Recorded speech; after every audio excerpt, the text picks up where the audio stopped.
You are now listening to Extracting Wisdom. Here to help you prevent the decay of your future is your host, Brandon Everett. Welcome back, ladies and gentlemen, to another episode of Extracting Wisdom, the podcast that helps you prevent the decay of your future. My name is Brandon Everett, and I am back after a week break from podcasting. I was in Key West scuba diving and soaking up some summer sun, so I'm sorry I missed a podcast cycle, but you know, sometimes you just have to take advantage of breaks whenever you get them. So it's always nice, of course, to escape the realm of dentistry every now and then. But nevertheless, I am back, and I am certainly not alone. We have Mr. Tyler Tolbert, or Tyler Tolbert, as everybody likes to call him now. Yeah, that's funny. Tyler Tolbert. That happens more often. Yeah. I know. But Tyler, thanks for sitting down with us and talking some dentistry today. Yeah, of course, man. It's a pleasure to be back, and I'm happy you got some sun in Key West. You're looking a little tan, putting me to shame. Yeah. So, I got a little bit of sun this weekend too, but not quite that much. I'm glad you had the experience. It's awesome. Thank you. Yeah, I appreciate that. So it's been a while since we last talked. I actually look up when our last podcast was, but how's everything going for you? How's life? How's dental school going? Oh man, it's great. Well, I shouldn't say great in all aspects, but like it's moving a lot faster, and I'm happy with that. I have a lot of problems going on, but I like the problems more than the problems I had before. So we've started in clinic. I'm treating patients practically every day, if I'm managing my schedule well enough. And, I've just had a lot of experiences the past month and a half, and there's been a lot of growth, a lot of discomfort, a lot of times where I'm just like, I don't know what I'm doing, but I'm just going to do it anyway.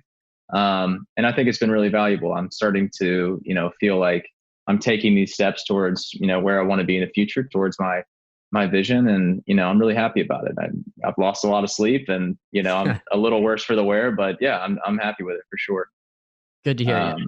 Dental school is definitely a roller coaster, man. It is. Dude. I know, literally literally every day. I mean, it's just like one day you're like, oh my God, I have nothing scheduled, and I got all this lab work to do. And, these impressions I took were terrible, and the patient's already left. And then the next day you're like, oh man, look at me. I'm a boss. Like, I'm scheduled and I've got a crown submitted. And, it's just crazy how things can change in a matter of hours. I actually have had a complete reversal of fate, like the last 24 hours of just like getting my patients scheduled and like knowing, that I'm going to get my requirements done for this summer and stuff, and trying to balance out everything else going on. So, it's a mental and a physical trial, but, I'm still happy to be doing it. I wouldn't rather be doing anything else right now. So, yeah. Amen, brother. Amen.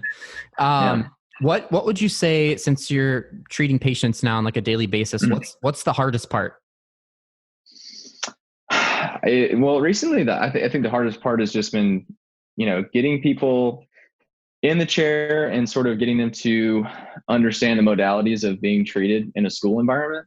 And maybe that's not like the sort of answer that you might hear, but that is something that is challenging, because it's not really something I was particularly prepared for. Like the dental stuff, I was more or less ready for. I was ready to go. They trained me and my classmates very well. But I think the hardest thing sometimes is just, getting people to understand, what their problems are with their mouth and what needs to be done to get them to where they want to go. And we are like a comprehensive care facility. And like, I know you want this partial. I know you don't have any back teeth. I know you need this crown, but like, you've got all this active decay. You've got all this periodontal disease that you've never heard of, and it's like communicating to patients and getting them to appreciate like how the journey they're about to embark on, that you can't just sort of walk in and get what you want and walk out. I think that's probably one of the harder things. And it's very soft skills oriented, because you have to be able to connect with people. And, you're having to engender into someone that hasn't been to the dentist in like 20 years, the will to like spare all this time to come and get like a filling done in 4 hours, like difficult thing to do. So I think that's probably been one of the more challenging things, is just sort of managing my population and like really getting to know people and getting them motivated to come work with me. That's a difficult thing to do. Definitely. Yeah. And I feel like after spending so much time in the sim clinic and going through, crown after crown prep or whatever procedure you're doing, and then getting to the clinic, like it's a totally different animal because now you have this like social aspect that you factor in and learn how to, develop your communication skills and communicate with patients. That's going to be interesting when I get to that point. But I can definitely see how that could be challenging. Yeah. I mean, you learn all that stuff and you have the most perfect patient in the world. Like Bob is like super flexible. Like he doesn't have cheeks and he doesn't complain much and he's always there on time. He's there waiting for you in the morning. Degrees. Yeah, I know. He's like the Exorcist or something like that. Yeah. So you get started off there and then it's just like, you get your first crown and it's like patients got limited opening and they gag and you don't have an assistant with you. You're having to adapt every day. So yeah, that's something you have to kind of grow to be comfortable with. Right. Definitely. Well, good. I'm glad, obviously dental school is a roller coaster and lots of ups and downs. And I've been experiencing that too. Like this summer's been so much more relaxing in the aspect of like, we're not sitting through lectures 5 days a week, which is nice. And like, we have pathology Mondays, which it's pathology, tons of information being thrown at you. But then like Tuesdays, we have our operative dentistry. Wednesday, we have pediatric dentistry. Thursday is fixed pros, and Friday is so pretty much every day we're learning something new, whether it's like a new technique or a new procedure. So I'm starting to feel like a real dentist now that I'm starting to get more and more procedures, in my toolbox. But with that, last year, like our first year, every time we were in the sim clinic, it was just composite. It was just, composite over and over again. So I could kind of see that progression, like, oh, I'm getting better compared to where I started. But now it's like every time we go into the clinic, it's something new. So like I'm expecting to see this growth over time, but it's like, it's hard to keep in mind, like this is the first time you're doing hard to evaluate. Exactly. You're diversifying. Yeah. No, I know what you mean. But it's been great. It's been great. I was just telling you too, I'm excited to move away from plastic teeth now. We did some caries excavation and some exercises with like a diagonal dent and what was the other one? Acteon Pro Life or SoPro. Oh, cool. One of those. So we had a couple reps come in and we got some experience with that. Some toys. Yeah, it was a lot of fun. But we got to work with real teeth, and that was like our first time that we did that. Yeah. I'm like, wow, like just prepping a tooth right off the bat is so much smoother. And like even if you shake the burr a little bit, you don't lose half the tooth right away. That kind of thing. It was it was a surprise actually. That's all. Real teeth are a lot more durable, I guess, than the plastic ones. They behave a little bit differently.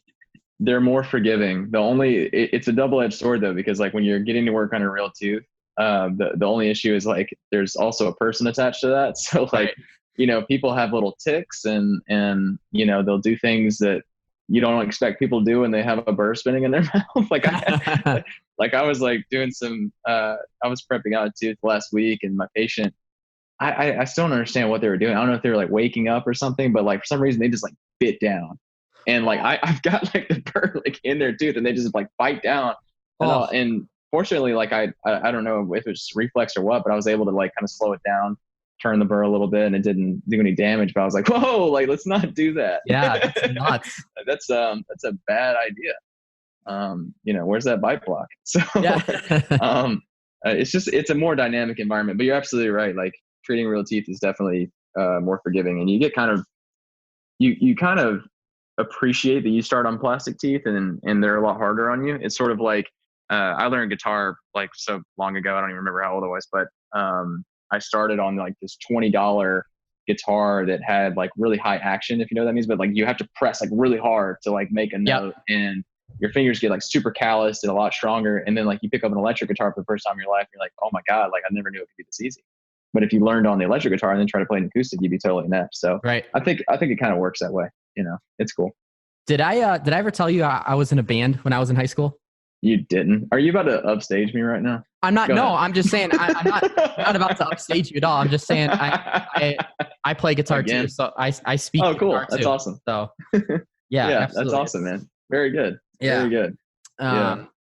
But so what I really wanted to jump into today is kind of the importance of, and this is what you texted me the other day, is extracurricular dentistry. Yes. The importance of that, course. especially while you're in dental school. And then I really want to hear about your experience with Implant Pathway with the fireball man, myth, and legend, Dr. Moody. Of course, man. He's a legend for sure. To speak on extracurricular dentistry. So that's just anything that is outside the confines of dental school, and, perhaps even like your common like dental organizations. I think like those are important too. Like it's really good to get out and go to like ADA and GDA, or not GDA, that's just for Georgia, but like, dental organizations, like that's cool. Like that's good stuff. That's networking, getting your name out there. Absolutely. But I do encourage, fellow classmates and people I talk to, go a little bit further out, and go try and take some CE, go try and find a mentor, go shadow somewhere, and really pick someone's brain and create like a lasting relationship where you can, get opinions from people that are just sort of on the outside of dental school, on the outside of, the bureaucracy of like large dental organizations, and sort of like, really get into the weeds with, what dentists are really doing out there, and like get a good idea of how all that works. And I think that's important to developing, your own treatment philosophy. Some people come out of dental school only thinking in terms of like how dental school sequence treatment and how they diagnose things. And if you don't have a comprehensive view of how other people are doing it outside, I think it sort of steepens the learning curve that you have when you get out. And also just doing extracurricular, and I think it's really important for sort of formulating your vision, figuring out what kind of dentist you want to be, what you want to be doing. If you only figure that out at the pace that dental school rolls at, I think you're sort of impairing yourself a little bit, because you can peek around the corner 10 years in the future, doing something that dental school doesn't necessarily expose you to, and then sort of recalibrate what you're doing in school to be more conducive to getting that point sooner once you get out, if that makes sense. Yeah. And so that's one reason I think it's incredibly important. It's important from a networking aspect, and I mean, you could go on and on about it, but I think it's definitely worth the time, the money, whatever sacrifices you have to make to, go out there and take some courses and just, get your hands dirty. So it's big. And I don't need to tell you that. I know you've been on that train for a while. Yeah. I was texting Brendan, or he was texting me a few weeks ago, and he was like, we were talking about Pathway.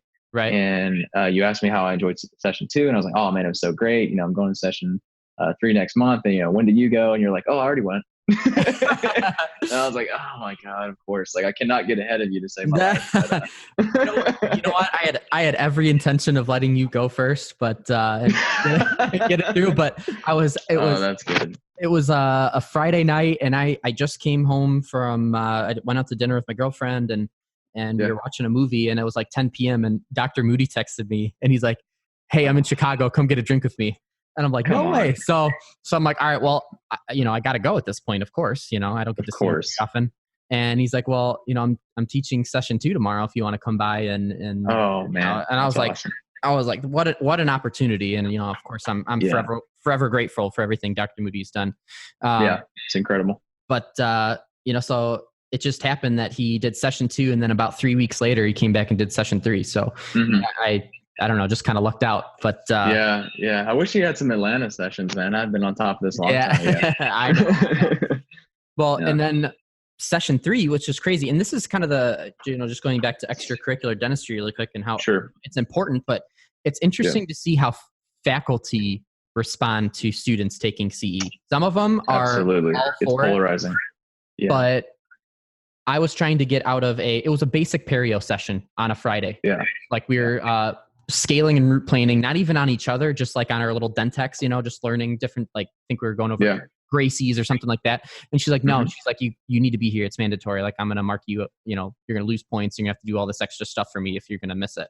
She was like so against it especially after I told her it was for implants. It's like, why, I could see how some faculty might, how I'm trying to word this, but like, you're so young and you haven't even learned, half of dentistry yet. Why are you trying to, learn about X, Y, and Z? Yep.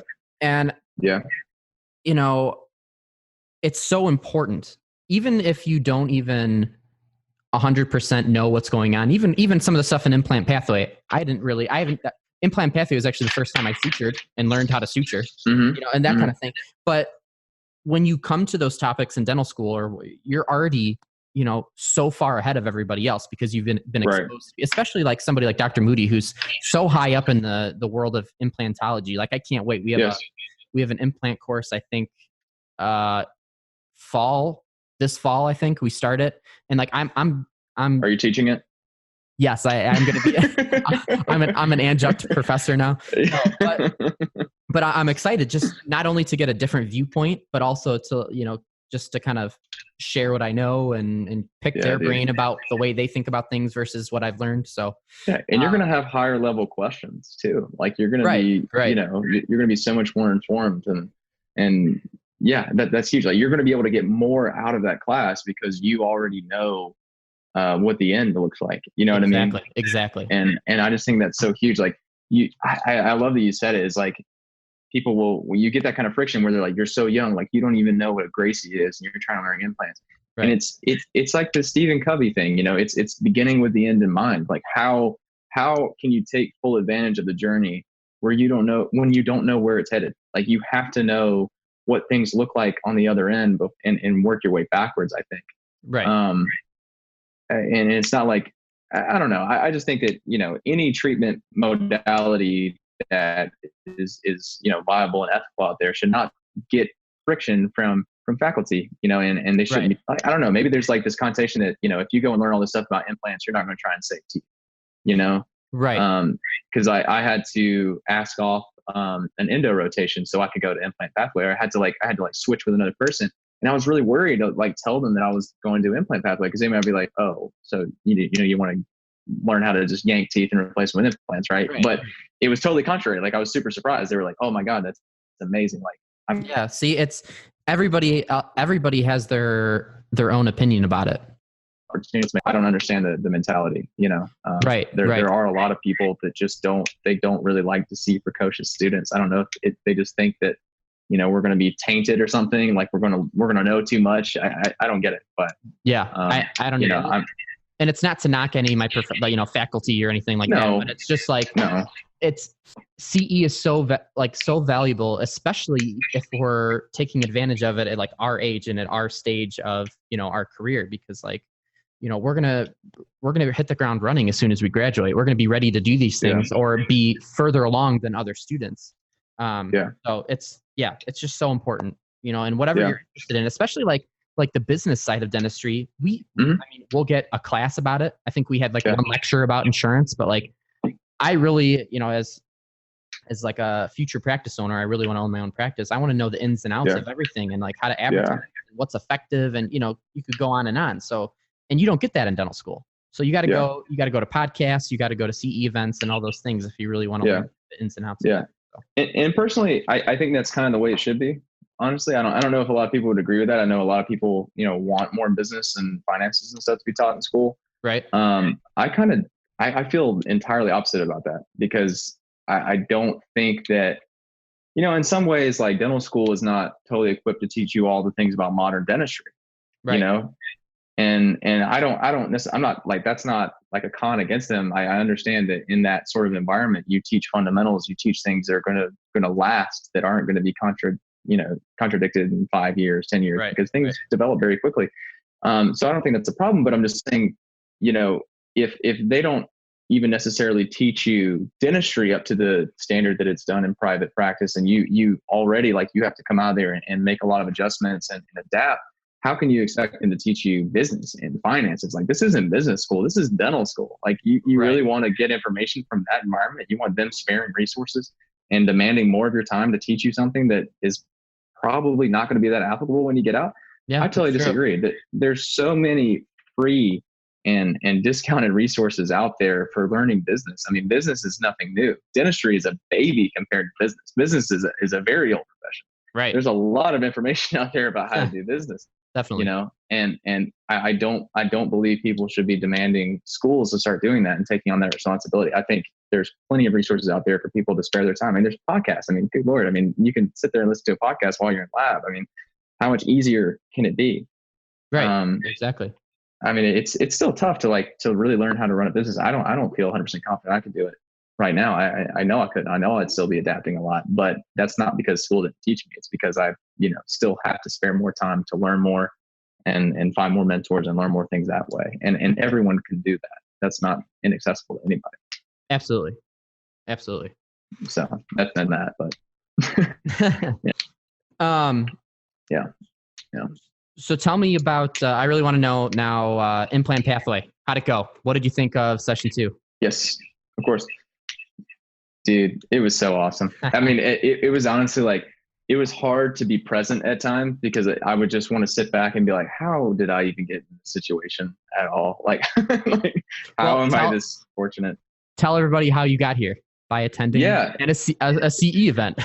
Yes, I went to the Life and Dentistry conference in March. It was put on, of course, by the Life and Dentistry guys. They have an excellent podcast that everybody should be listening to.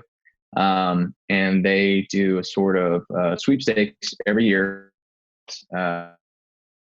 It's totally, of course you pay airfare, food, and whatnot, but, they let you go and take these courses totally for free as a student. And, that's just the most magical thing. I mean, the value of that is just unfathomable. It actually I've been kind of like totaling up all the free and discounted CE I've gotten on behalf of being a student. Right. And Implant Pathway tripled that. Yeah. It totally tripled all that money. So I've definitely, I don't know, it's just humbling. But anyway, the sessions went great. One thing I absolutely love about it is they send you home with everything that was in the presentation. I think that should be a gold standard for literally any CE that you pay money for. I mean, if they don't send you home with whatever they were trying to teach you, I just think it's substandard. So they give you this binder, has all the slides in it, and it's got the side bit where you can write off the notes and you'll ask questions and you'll write down whatever Dr. Moody said that, was super wise and insightful.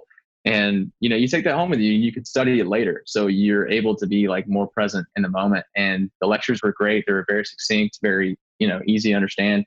I'm kind of curious, for you as I guess you were D1 transitioning to D2, right, how much of it you were able to comprehend. Because for me, I felt that, being, I guess I was already D3. Already being a D3, the stuff that I learned at that point was plenty sufficient for me to understand on a very good level, what was being talked about. And I feel that anybody at my point in school would be able to, follow along and be able to, extract everything from it. But even sooner, I think you probably could. Not to say that it's super simple. I mean, it can get really complex, but the level at which he was teaching it and the way in which he taught it, it just really conveyed the message as well and made you feel like, oh yeah, I could do this. This isn't something I have to, be afraid of, so right. It's awesome. It's exciting. Yeah. And that just kind of speaks to how great of a lecturer Dr. Moody is. He's absolutely, he's so real, so down to earth. He doesn't try to overcomplicate things on purpose. He tells you like it is, you know what I mean? And absolutely. That's the one thing I really appreciate about him. But as going back to your question too, I would say I was probably able to comprehend I don't know, most of it, probably 70 or 80%. Yeah. I mean, there's some things sure. Socket preservation and kind of more the advanced perio or advanced kind of surgical things I haven't been exposed to yet. But that's the beauty of going to these courses, because now I know what I don't know, so I can go research and familiar with these things. Right. Right. So another great thing too about the course, it's not all just lecture. That's the one thing I love, the way they structure the course. Absolutely. It is. Absolutely. Yeah. You have all this hands-on components too. For session 2, you did, you placed a couple implants in a pig jaw. We extracted some teeth and did some grafting. Yep. Hold on. You got yours too. Hey. Yeah, we're holding up our sim mandibles. That we put implants in. I got the implants too. Yeah, that's awesome, man. Yeah, beautiful.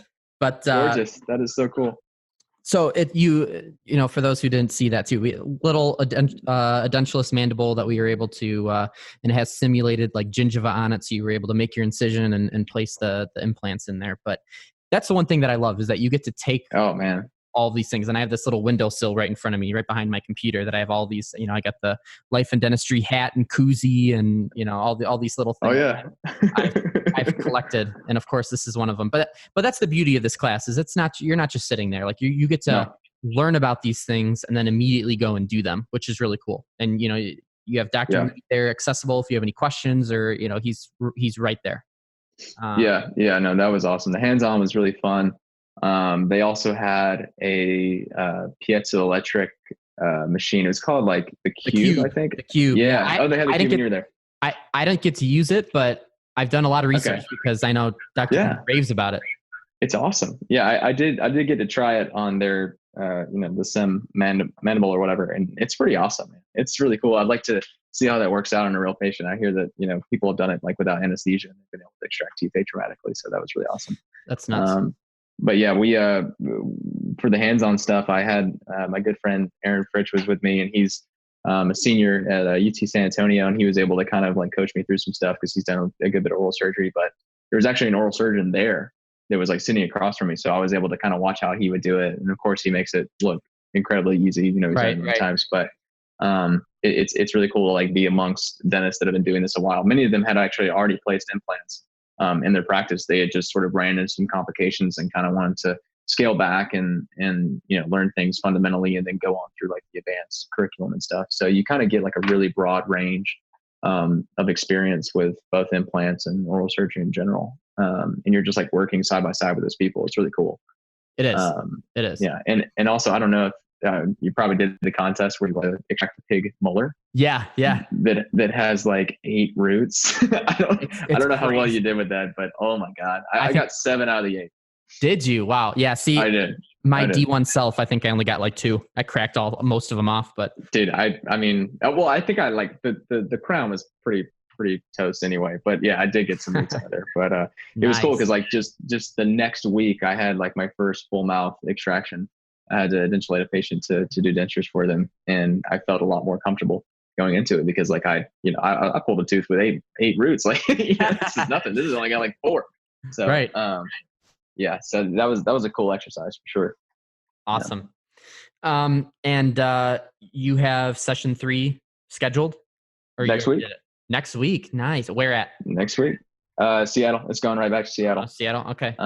Yeah. And then in the beginning of August, I'm going to Tempe and going to be, shadowing that's / assisting for the live portion. So that's cool. I am incredibly pumped. That's another thing that I didn't fully appreciate before going in, was that Implant Pathway, their live sessions are, actually organized. It's like it's a 501c. They give away like, I think $400,000 of crazy. Dentistry every time. They restore everything. I mean, that is absolutely amazing. Yeah. I mean, that really blew my mind and really like humbled me. I was like, oh my God, like this guy has just built, and his team, he has a great team as well, have built this a really incredible service, not just for dentists, but also for people. It's a win-win-win. Like it's a win for the yes.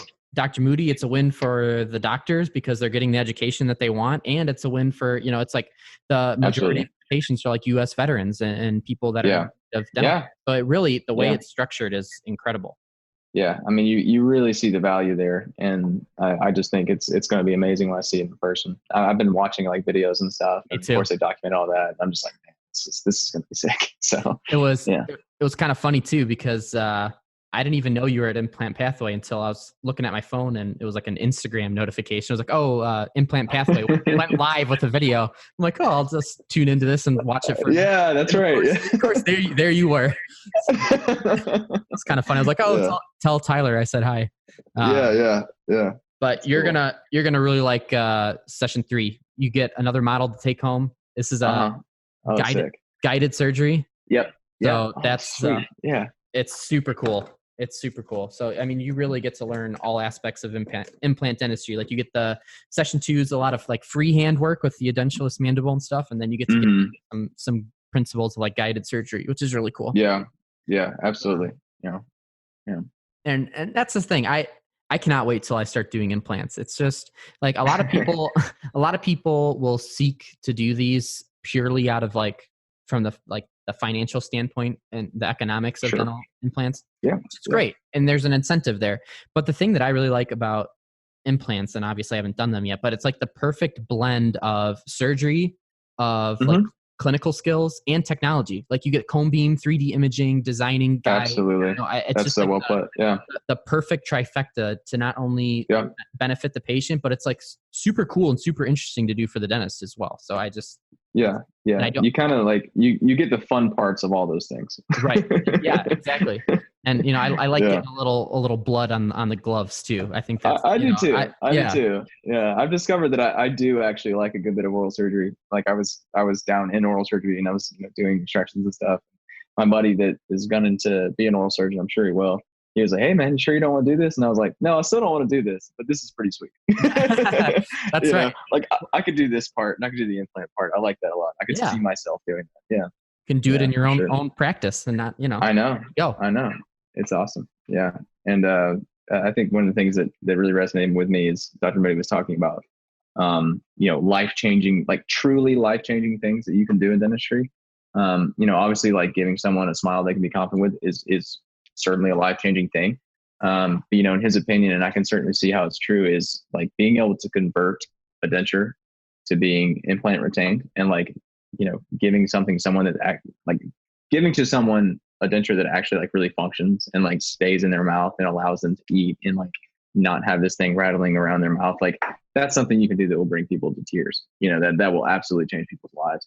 And that kind of put it in perspective for me, like just how transformative it can be, not just for yourself, from like you were saying, a financial standpoint, like the economics are really awesome.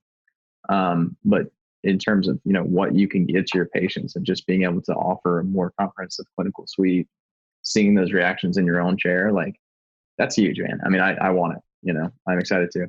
Absolutely. And I'll never forget too, all the way back of the summer of my junior year of undergrad when I was at my internship with Dr. Moody. We were in South Dakota, and that morning we woke up super early and drove down to his Nebraska offices. And he delivered a full zirconia arch. I think it was upper and lower. And just the patient was like beside themselves. Like they broke down. And, like, oh man. And those kind of reactions, like it's amazing that, teeth have a huge impact on, absolutely, aesthetics and self-confidence and all these other things. And to be able to restore a smile like that is really, that's the reward, really. Yeah. I mean, and it widens the population of people that you can do that for. Absolutely. And that's cool. Yeah, for sure. So awesome, dude. Well, it's good. It's been good to catch up with you, and I'm glad you like session. I'm interested to see what you think of session 3. I know it's going to be just as awesome. I'm glad. Yeah, you'll get my review. yeah, we'll have you on again. Tyler Tolbert's please, exclusive review of session 3. Yeah, man, for sure. I want an update from you as well. I'm sure you'll be. I don't know if you'll be going off doing any more scuba diving in the interim, but nah, I don't know about the rest of this summer. I think it's going to be. You're booked. Yeah, I'm booked. Really, that's the thing, though. We only had like 1 week off this summer. That's pretty much it. Yeah, that's rough. And that's rough. Yeah, it's rough. And so I really wanted, take advantage of the break while I had it. But yeah, it's going to be just grinding through school pretty much. Nope, there you go. Froze a little bit. Oh, okay, sweet. Your phone just fell. Yeah, it's fine. Oh, there you go. It's doing fine. Yeah. So what do you have any breaks this summer? Or are you working straight through? Well, so I do have a break right there at the beginning of August. That's when I'm going to Tempe, and that's like throughout the week. Prior to that, it's going to be rough. It's going to be a rough month. I'm taking boards at the end of this month. Oh, no way. Yeah. So are you taking the integrated one, or is this part 2? No, this is the traditional, I'm doing part 1. Oh, part 1. Okay. And part 2 is later on. Got it.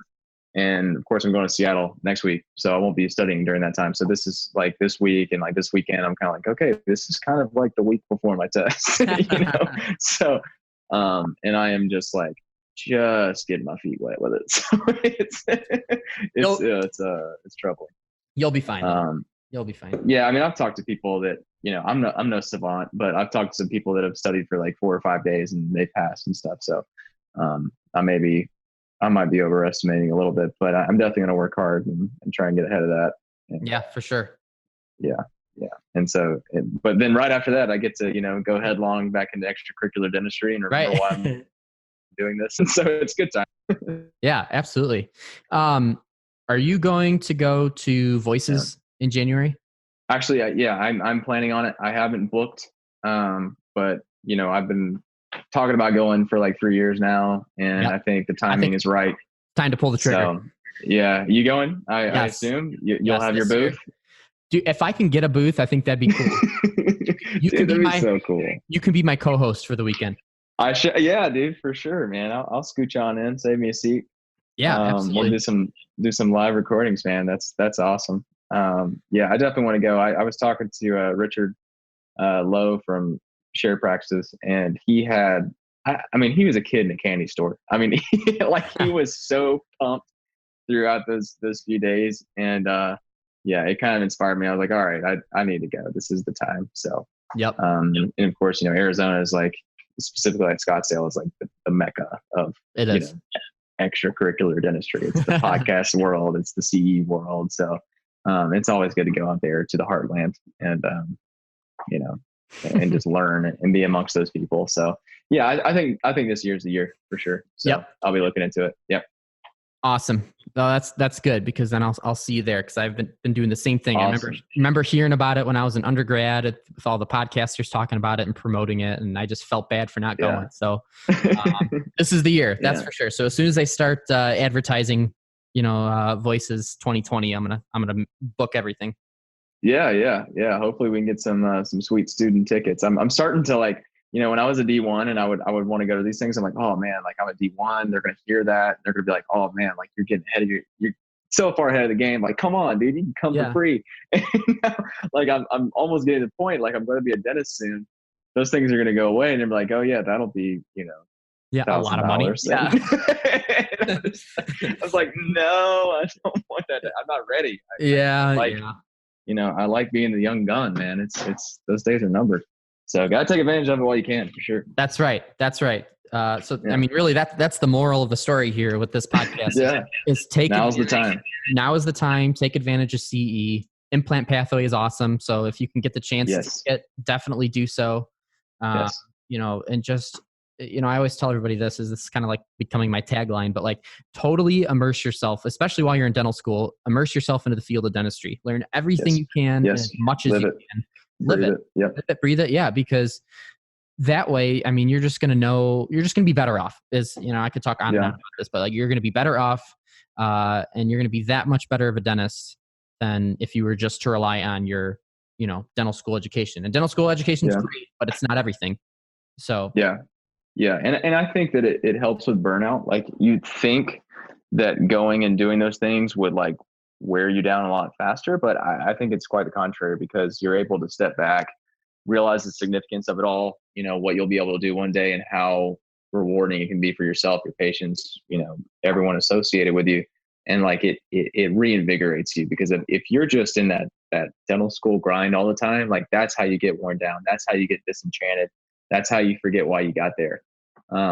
And so I think it's a good juice up. Like it really revs you up whenever you go to a conference and you talk to successful people and they're like, what, you remind me of myself when I was, a dental student. You're like, yeah, I can be the next such and such. And like, that's not a feeling I can really relate to people. Like you kind of have to experience it for yourself, and it's an awakening for sure. Yeah. And I love that you're telling people to immerse yourself in it, because this is the time. When especially ourselves being young and in our 20s and stuff, which not everyone in dental school is, but I think this is a good time where you can kind of like you don't have as many responsibilities outside of dental school, right? And it's like you really can just live and breathe this, and if you love it enough and you value it enough, the progress you have in such a small amount of time is pretty insane. So definitely couldn't have said it better. That's for sure. Awesome. All right. Well, I think we're going to wrap it up here, man. Thanks again for sitting down and talking dentistry. I always love having you on the show, and absolutely. I'll see you at Voices for sure. We'll have you on. Well, and I'm sure we'll have you on the podcast again before then. Okay. Let's count on it, man. For sure. It was a blast. I appreciate you having me on. I love what you're doing with the show, and I think it's going to be a lot bigger by the time Voices comes around, and I hope you'll have a nice little following and people come by the booth. And I'm sure you'll be shaking hands with some pretty influential people. So. For sure. Absolutely. Thanks. I appreciate it, man. All right, Tyler, we'll catch you next time. Thanks for being on the show. Sure, dude. I appreciate it. Have a good one. Take care.